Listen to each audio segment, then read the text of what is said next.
Hi everyone, Sasha here from LongPlayVinyl, and if you haven't checked out my video where I show my vinyl setup that I got for less than $50, you should check it out in the description of this video below, and I'm gonna put a link right here. But today I'm going to show you another setup. This is my main setup in a way, and I say main setup simply because it's more expensive and I spent a little bit more money on it. However, I must mention that the biggest part, the biggest chunk of the money that was spent on this setup was actually spent on the turntable. And if you're curious why I need a second setup, it's pretty simple. So I have a basement in my new apartment, which I didn't have before. So I have one setup upstairs and another setup downstairs. If I had more place in my office and in my bathroom, I'd probably have more setups. I doubt my girlfriend would appreciate that. So for now, I have two different setups.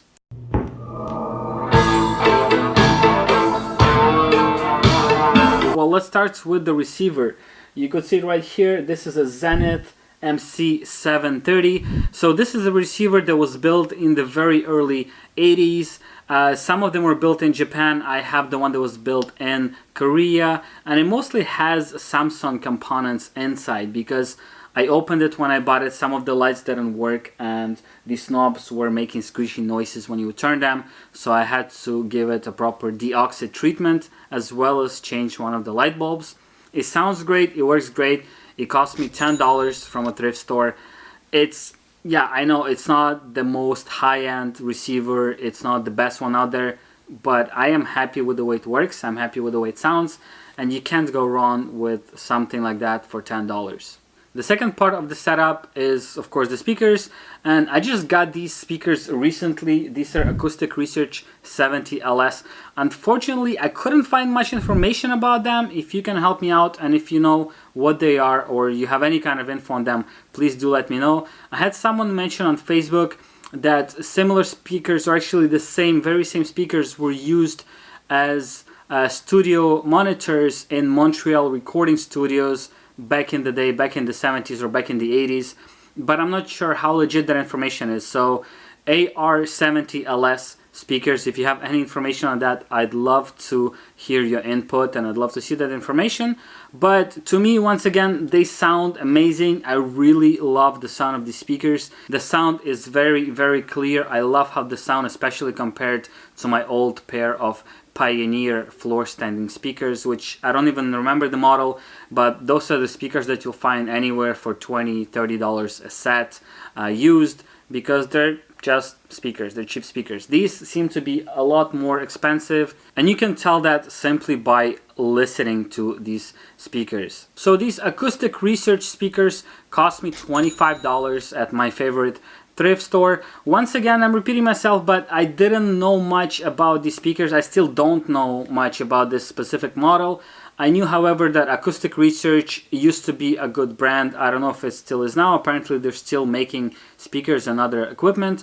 But I was able to judge by the weight of the speakers and by the way they looked. Usually, when you look into older speakers and vintage audio equipment, the heavier it is, the better it is. Now, don't take that as a rule for every single piece of equipment, but as I mentioned, the general rule is that if it's heavy, it's good quality. Last but not least, my turntable, and this is a real DJ workhorse, as most people know it. I'm not a DJ, I don't use it for DJing, but it used to be a DJ turntable. Just by looking at the card, it seems like it was used by a DJ.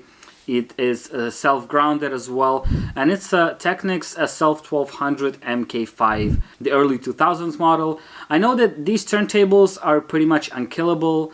Pookie has two of those tables as well. He's really happy with them, and I think that was one of the reasons why I wanted one of those tables, because just touching an SL1200, you feel that there's quality in it, there's good sound in it, and you feel like it's a table that's never going to break.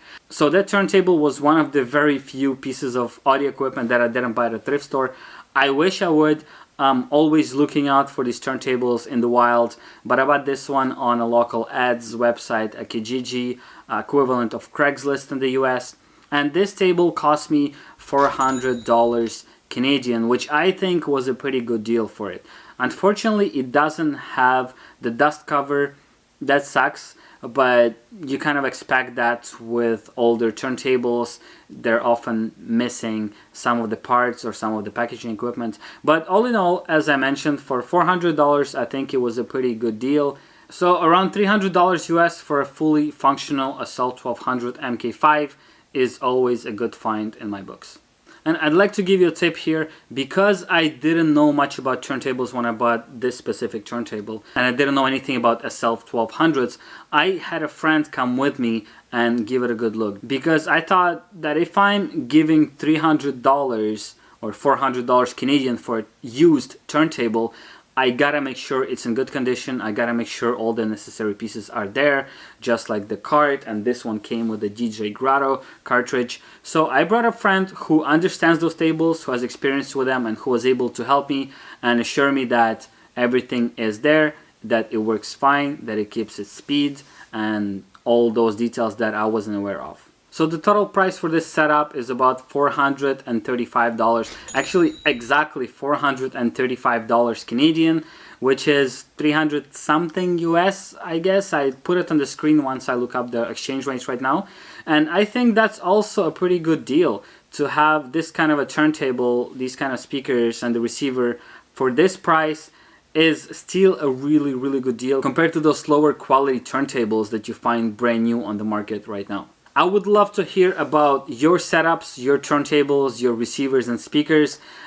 Please share that with me in the comments below. If you like this video, click the like button. Don't forget to subscribe to this channel for more content, giveaways, and other information.